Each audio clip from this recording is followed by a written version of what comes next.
आशा करता हूँ आप सब बहुत अच्छे होंगे। मेरा नाम है सिद्धांत अग्निहोत्री। स्टडी ग्लोस पे आपका बहुत बहुत स्वागत है। एक रिपोर्ट आई है, इंडियन एक्सप्रेस का अच्छा आर्टिकल है। तो मुस्लिमों पर रिपोर्ट आई है, चलिए बात करते हैं। ठीक है, काफ़ी कुछ हो रहा है। होली जो है वो फ्राइडे को पड़ रही है, आपने देखा काफ़ी कुछ हुआ है। तो ये जो आर्टिकल है ये हिलाल अहमद, मोहम्मद संजीर आलम और नजीमा परवीन ने लिखा है। ठीक है ना।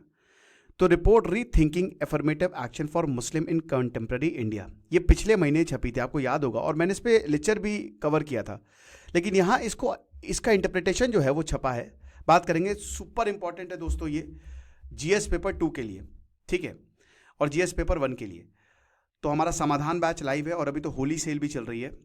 सारे कोर्सेज पे 30% ऑफ है। होली 30 कूपन कोड यूज़ करिए। प्री और मीन्स, प्री के लिए अगर आपने प्री निकाला तो मीन्स और इंटरव्यू में आपको फ्री कराना है। तो crash course plus mentorship program और चाणक्य नीति पे भी सेल जो है वो लाइव है। तो भाई सबसे पहले तो आखिरकार जो इंडिया के, जो भारत के मुसलमान हैं, है ना, काफ़ी मुसलमान जो है वो बैकवर्ड हैं। ये कैसे पॉलिसी इशू बना और कैसे स्टेट का जो अप्रोच है वो इवॉल्व हुआ है। जून 2006 में यूपीए सरकार ने प्रधानमंत्री के 15 पॉइंट प्रोग्राम को अप्रूव किया था, है ना। अब ये क्यों था? ये माइनॉरिटीज को इंप्रूव करने के लिए था कि हम ऐसी पॉलिसी और स्कीम लेके आएंगे जिससे माइनॉरिटीज इंप्रूव हों। जनवरी में मिनिस्ट्री ऑफ माइनॉरिटी अफेयर्स ने ministry of social justice and empowerment को इसको कार्व आउट कर दिया था, अलग कर दिया था। अक्टूबर 2004 और मार्च 2005 में सरकार ने national commission for religious and linguistic minorities और एक high level committee on social, economic and educational statue of Muslim community of India वो बना दी। सच्चर कमेटी ने अपनी रिपोर्ट 2006 में पब्लिश की और रघुनाथ मिश्रा कमीशन ने अपनी रिपोर्ट 2007 में, उन्होंने ये कहा कि देखिए मुस्लिम्स को एक मार्जिनलाइज्ड कम्युनिटी की तरह ट्रीट करें। सरकार ने कुछ पॉलिसीज जो है वो लेके आए ताकि इकोनॉमिक डेवलपमेंट मुस्लिम कम्युनिटीज का हो सके। 2013 में सच्चर एवेल्यूशन कमेटी के बाद प्रोफेसर अमिताभ कुंडू, जो जवाहरलाल यूनिवर्सिटी के प्रोफेसर हैं, उन्होंने ये देखा कि जो सच्चर कमेटी ने अपनी रिकमेंडेशन दी थी उसका इंप्लीमेंटेशन कितना हुआ है। तो उस हिसाब से फिर से 15 पॉइंट प्रोग्राम जो है वो आए और 2014 में इस कमेटी ने अपनी रिपोर्ट जो है वो सबमिट की। अब 2014 में बीजेपी की सरकार आ गई, ठीक है।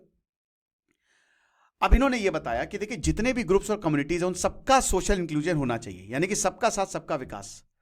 तो इस पॉलिसी में काफी ज्यादा चेंजेस किए गए और जो एग्जिस्टिंग प्रोग्राम है उनमें उनको रीस्ट्रक्चर किया गया, जो कि again ministry of minority affairs के अंडर आती है, ठीक है ना। अब यहां पे जो मुस्लिम का एम्पावरमेंट है, it's not treated as an exclusive concern, यानी कि वो अलग तरीके से मुस्लिमों को ट्रीट नहीं किया जा रहा है, वो सबके साथ में उनको उनकी पॉलिसी जो है वो बनाई जा रही है। आप समझ गए? Very good. अब न्यू रिपोर्ट को देखिए, ये हुआ।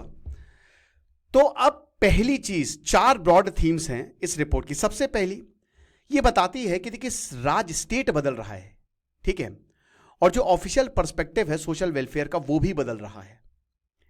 चैरिटेबल स्टेट, ये टर्म को यूज किया जाता है इन चेंजेस को डिस्क्राइब करने के लिए। आप समझ रहे हैं?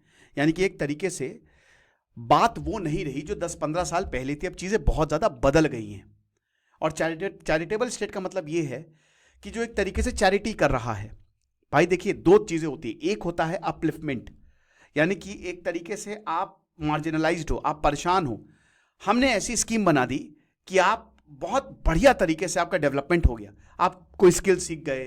भाई देखिए एक आईएएस ऑफिसर पूरे खानदान की किस्मत बदल सकता है, एक अमीर आदमी पूरे खानदान की किस्मत बदल सकता है। आपको पता है कि वो बस चेन तोड़नी है, तो हमने ऐसी चीजें बना दी जो आप बहुत अपलिफ्ट हो गए। दूसरा होता है कि आप वही पैसे देते रहो थोड़े बहुत, है ना, कुछ और चीजें, वो चैरिटी हो गई। उससे बस यही है कि डेवलपमेंट नहीं होता है, बस गुजर बसर हो जाता है।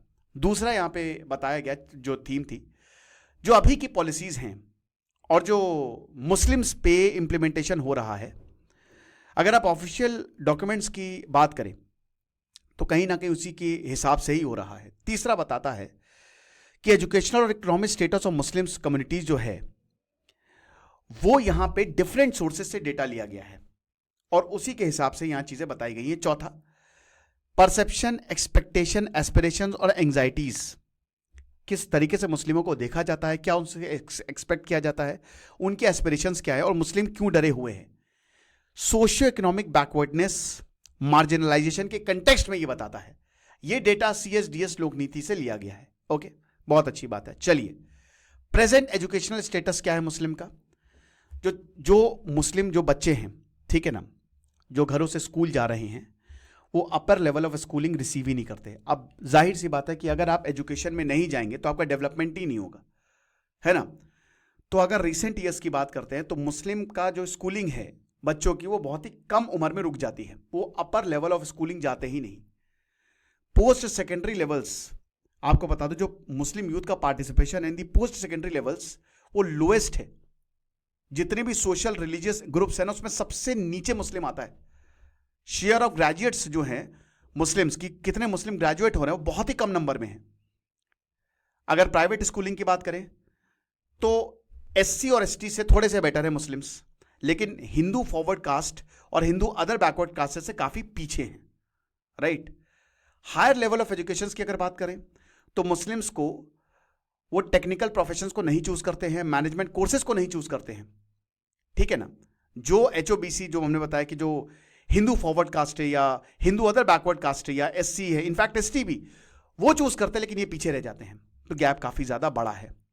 जॉब के क्या हालात है जो मुस्लिम्स जॉब मार्केट में, कंजम्पशन और एसेट ओनरशिप की बात करें तो स्टिल मटेरियल डिप्रिवेशन है। अब अजीब बात है, अगर आप हमारे वक्फ लॉ की बात करते हैं तो रेलवे और आर्मी के बाद सबसे ज्यादा इनके पास जमीन है। इतनी अगर किसी के पास जमीन हो तो कोई भी कम्युनिटी बहुत अपलिफ्ट हो जाएगी, लेकिन still Muslims they are not uplifted. Unfortunately ये सच है, हमारे मुस्लिम भाई हैं, लेकिन हालात बहुत ज्यादा खराब हैं उनके। इतना यानी कि कहीं ना कहीं इंटरनली प्रॉब्लम बहुत बड़ी है। जितने भी डिसएडवांटेज सोशल रिलीजियस ग्रुप है, उन्होंने अपनी पोजीशन को इंप्रूव कर लिया है लेबर मार्केट में, है ना, और उनमें अपवर्ड मोबिलिटी आई है, इंक्लूडिंग एससी एंड एसटीज। लेकिन अनफॉर्चुनेटली मुस्लिम सबसे इसमें भी नीचे आते हैं, ये चीज। और रेगुलर सैलरी जॉब्स की बात करें, higher level of education Muslims को हेल्प करेंगे, लेकिन वो उसमें भी पीछे हैं, वो तो क्या कर सकते हैं। अब सबसे बड़ी बात, क्या किया जा सकता है? दो ब्रॉड प्रिंसिपल्स यहां पे बात करता है। एफर्मेटिव एक्शंस लेने पड़ेंगे मुस्लिम्स के लिए। इसमें सबसे पहली बात सोशल पॉलिसी आपको बतानी पड़ेगी और सेक्युलराइजेशन करना पड़ेगा। एक positive non discriminatory official portrayal Muslims cultural identity का आपको दिखाना पड़ेगा। एक ऐसी पॉलिसी बनाइए जिसमें मुस्लिम्स आए, ठीक है ना। दूसरी चीज ये है कि उनको डिस्क्रिमिनेट ना करें। अब 7 रिकमेंडेशन है इसको देखते हुए। पहली, कि कोई रिलीजन बेस्ड कोटा की जरूरत नहीं है, ठीक है। एक सेक्युलर सब कैटेगराइजेशन ओबीसी अगर आ जाए तो बढ़िया है, मतलब मुस्लिम्स को कोटा मत दीजिए, उसकी जरूरत नहीं है। वो जो भी कास्ट हो, मुस्लिम्स के अंदर भी बहुत सारी कास्ट हैं, अगर वो बैकवर्ड है उसको आप लेके आइए ओबीसी के अंदर। फिर उसके बाद जो शेड्यूल कास्ट कैटेगरी है दूसरा, उसमें दलित मुस्लिम्स को ऐड करना चाहिए और दलित क्रिश्चियंस को भी ऐड करना चाहिए। तीसरा, 50% से रिजर्वेशन नहीं हो सकता बिल्कुल, लेकिन कुछ बैकवर्ड कम्युनिटीज को लाने के लिए इसको रिवैल्यूएट किया जा सकता है। चौथा, TADP transformation of aspirational district programme और एमसीडी माइनॉरिटी कंसंट्रेशन डिस्ट्रिक्ट, ठीक है ना, ये सबसे इंपॉर्टेंट फाइंडिंग्स है स्टडी की। स्पेस सेंट्रिक अप्रोच है ताकि एफर्मेटिव एक्शन लिया जा सके। छठा, पांचवा, कॉन्शियस और प्रोएक्टिव पॉलिसी जो है वो बहुत ज्यादा जरूरी है ताकि मुस्लिमों की प्रॉब्लम्स को एड्रेस किया जा सके। छठा, प्राइवेट सेक्टर को इन्वॉल्व होना पड़ेगा ताकि कम्युनिटी इंपावरमेंट हो सके। सातवां, कैपेसिटी बिल्डिंग करनी पड़ेगी, मुस्लिम कम्युनिटी ऑर्गेनाइजेशन बनाने पड़ेंगे, चैरिटीज बनाइए, सेल्फ हेल्प ग्रुप बनाइए। अब देखिए, ये 7वां पॉइंट इसलिए बहुत इंपॉर्टेंट है क्योंकि मुस्लिम लीडर्स को आगे आना पड़ेगा। मुस्लिम लीडर्स को यह बताना पड़ेगा कि आपके लिए सही क्या है। कई बार रेडिकलाइजेशन होता है मुस्लिमों का, बहुत तगड़े तरीके से होता है, तो ये बंद करना पड़ेगा, बताना पड़ेगा कि आपके लिए सही क्या है और गलत क्या है। तब जाके मुस्लिमों का विकास होगा और भारत का भी विकास होगा। खुश रहिए, पढ़ते रहिए। दिस इज सिद्धांत अग्निहोत्री साइनिंग ऑफ।